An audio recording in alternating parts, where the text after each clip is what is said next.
One more lap. One more dose.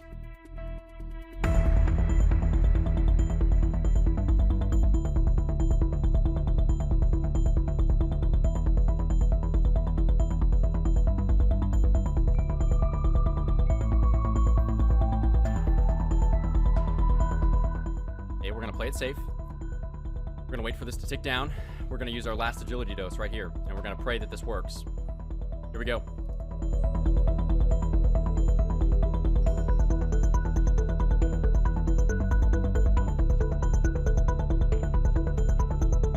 Last one. Don't fail me now. Feet, don't fail me now.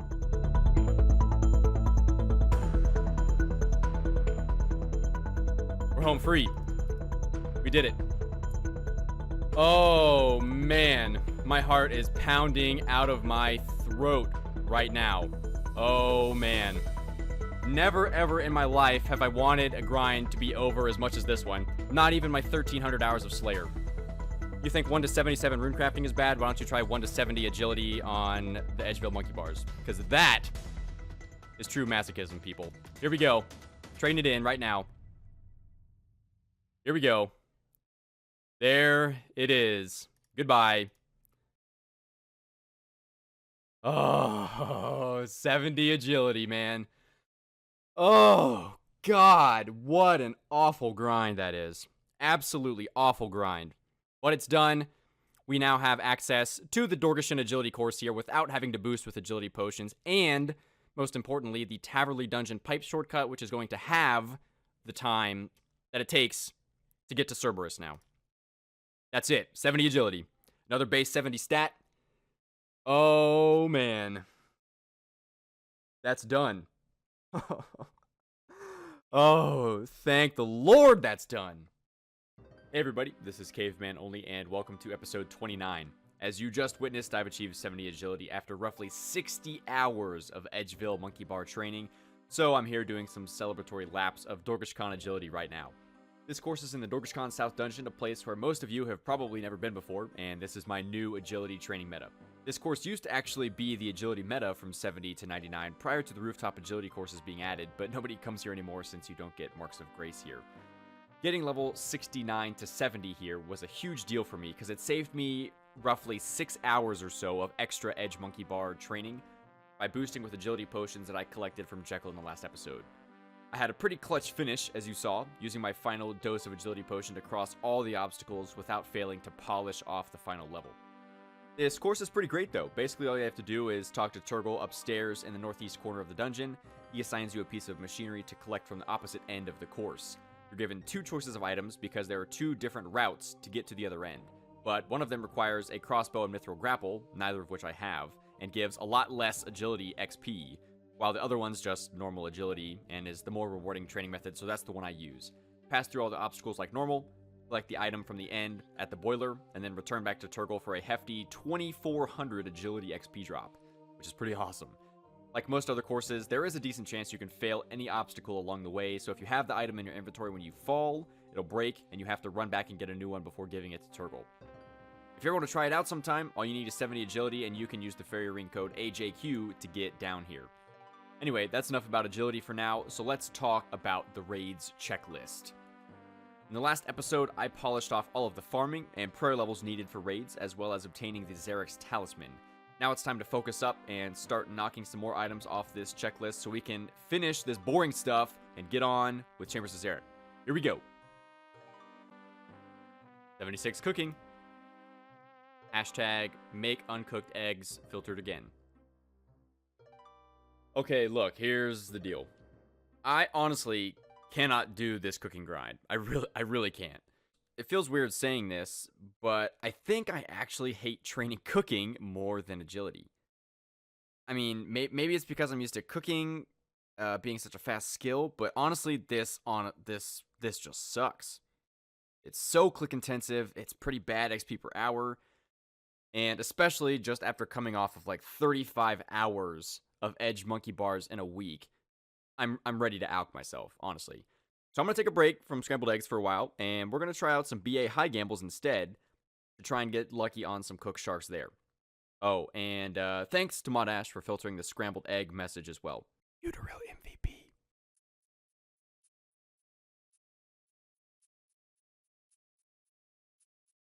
That is how it is done, ladies and gentlemen.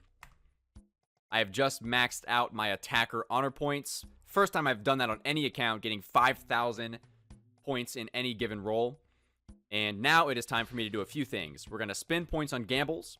On high gambles, try and get some sharks for Cerberus. But on top of that, I'm also going to grab the penance gloves. And I will tell you why in just a moment. Here we go.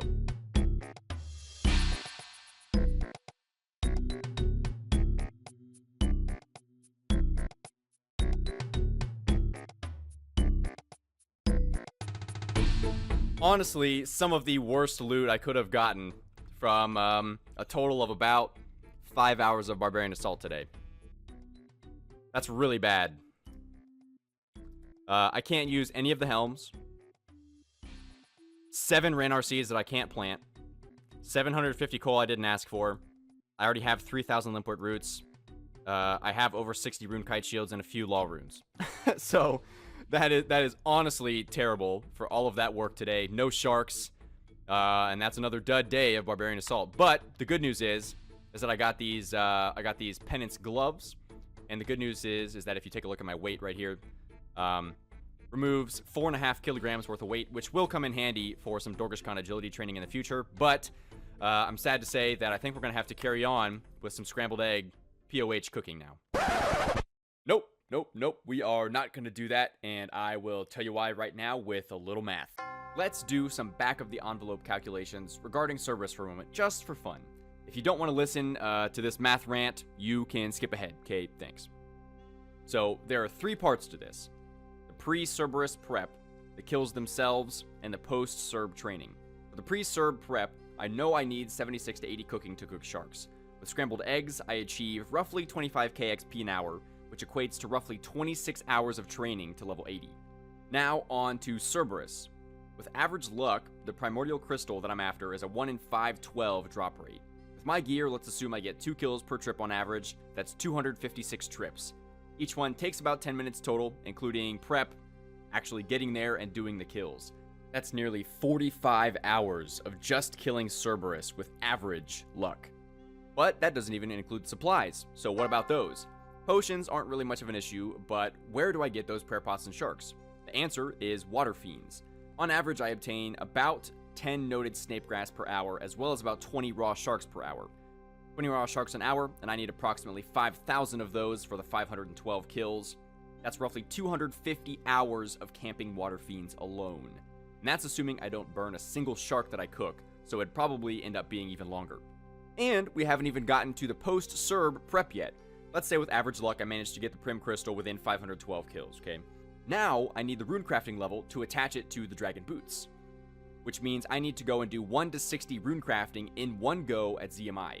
I've done some calculations, and my rough estimate is about 16k XP per hour on average, and that's accounting for the XP increases as my level increases. That would take me about 17 hours for level 60. But I also need the 30,000 pure S for this goal, which means I'd have to go to the catacombs and kill Twisted Banshees for another 5 hours or so. So in total, to add it all up, we're looking at a time cost of approximately 350 hours, and that is with average luck. And when you do a direct comparison of stats between the Dragon Boots and the Primordial Boots, it's a pretty marginal increase in stats anyway.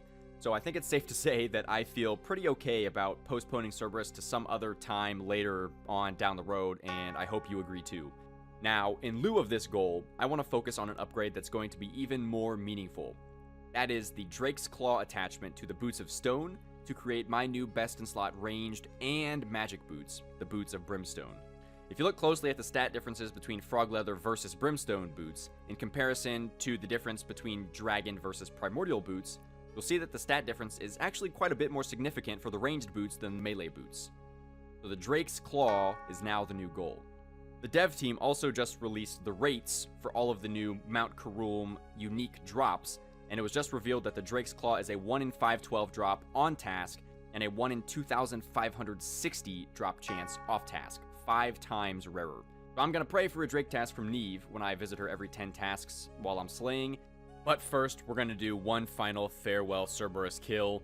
I just got 70 agility, so we have to use the Taverly Pipe shortcut and break that in anyway. So, one kill. Let's see if we can't pull out the crystal. Alright.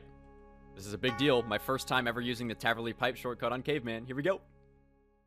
All the hours paid off, ladies and gentlemen. Look at all that time saved. Beautiful. Gah. Well said. Let's keep going.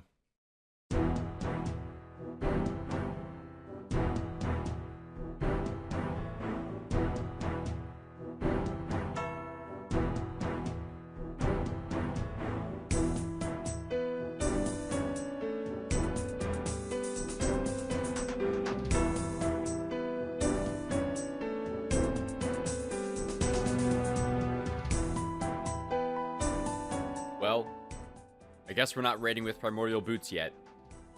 But that's okay. I'll take the wines. Let's go get that Drake Claw. Hold the phone. That is pretty neat. I have no idea what kind of utility that's going to have for my account. But, wow. Dragon Throne Axes, first unique from the worms here. That is pretty cool. I have no idea how those could possibly be useful on my account. But, I will take them. I will take them. Alright, I just looked up the drop rate of these Dragon Throne Axes. Apparently, they are a 1 in 2,000 drop rate on task from any creature here in the Cruelm Slayer dungeon. Which means that this could have been a Dragon Sword, which is the same exact rate on task, 1 in 2,000. Don't really think these axes have any utility for me whatsoever. But the sword would actually be my best in slot, possibly over the Leaf Sword, to take to raids to use at Vasa. So a bit disappointed that that could have been a Dragon Sword instead, but whatever. I guess it's a unique. And they don't stop coming, and they don't stop coming, and they don't stop coming, and Boop. And another one.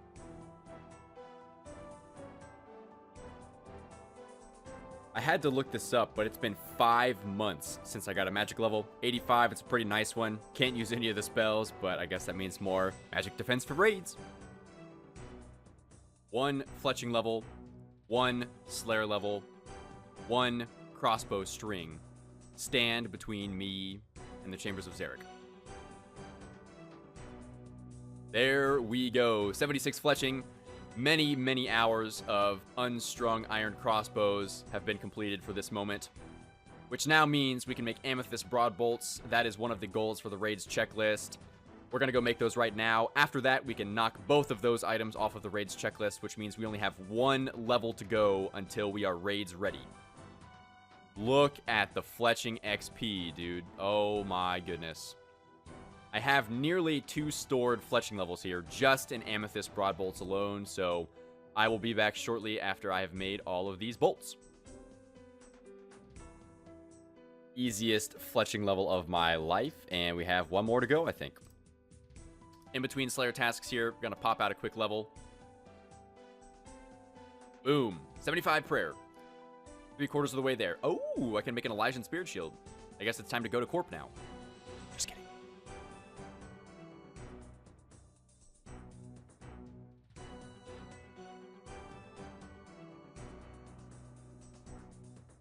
Easy game, easy life. Didn't even have to skip for that task, dude. Let's go do it. No! No! It's the wrong one, dude. Why? Jagex. That's the wrong one. That is the Drake Tooth. That is the attachment for the Holy Sandals, not for the Brimstone Boots. Oh, man. That's devastating. That could have been it right there. That could have been it. That could have been best in slot range boots, but it was not. Man, disappointing. I'm not going to be able to do anything with that. That will literally just sit in the bank because it's basically a 0% chance that I will ever have Holy Sandals on this account. So, wow. That's a big F for me, dude. 10 minutes later.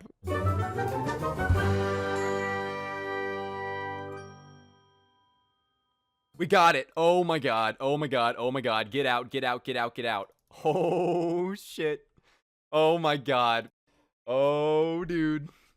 Oh, dude. The Drake Tooth and the Drake Claw in such a low kill count. We got to go check the kill count. Oh, my goodness. Oh, you love to see it. Hey, Caveman, it's your lucky day. Yeah, it is, dude. Yo, shout out to Iron Superfly.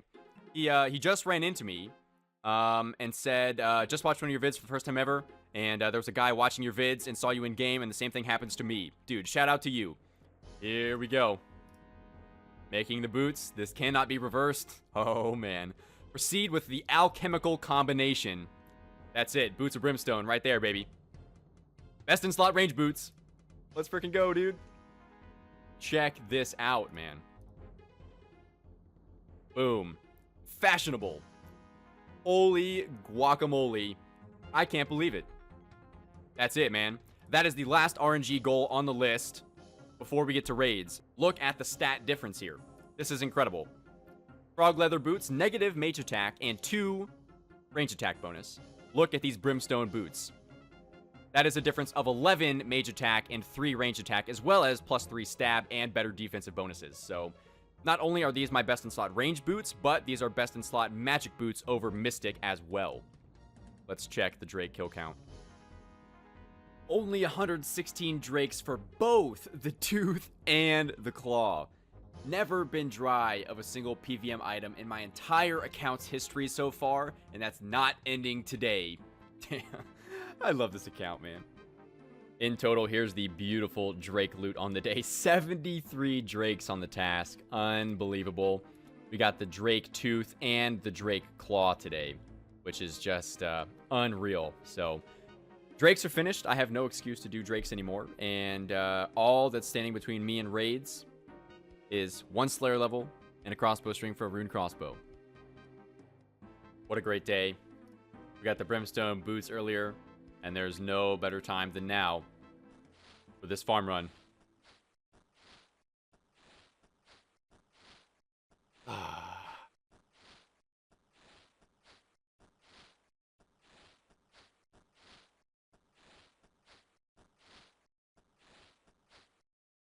There it is, brothers. 31 farming and Brimstone boots in the same day. Hard to believe. That's all she wrote for this episode, ladies and gentlemen, and dare I say it was a big one.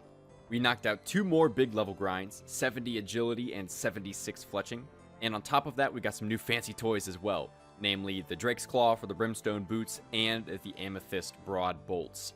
Now we can mark all of those items off of the raids checklist.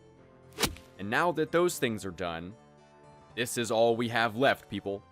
1 Slayer level, 1 crossbow string from Smoke Devils, and then we are headed to the Chambers of Xeric. After nearly 2 years, Caveman Only is finally going to be raids ready. Some big changes are coming too, but nothing that I'm ready to reveal just yet. The most exciting times are still ahead, and I can't wait to experience them with all of you. I'll see you next time.